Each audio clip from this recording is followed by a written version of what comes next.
My name's Seth Hewitt, and I'm a professional snowboarder.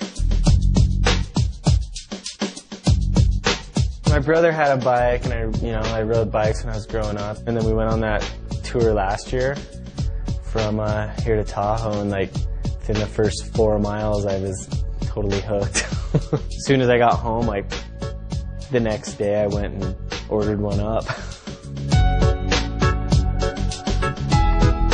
Going about 90, just weaving in and out of traffic, and then all of a sudden this like semi drops this big ice thing right in front of us, and we're just like, oh! It's more about the experience of traveling rather than just rushing to the place where we need to go and filming for however many days and then rushing back home or to the next spot. Taking a little more time, like enjoy the traveling in a way that we don't normally get to do it.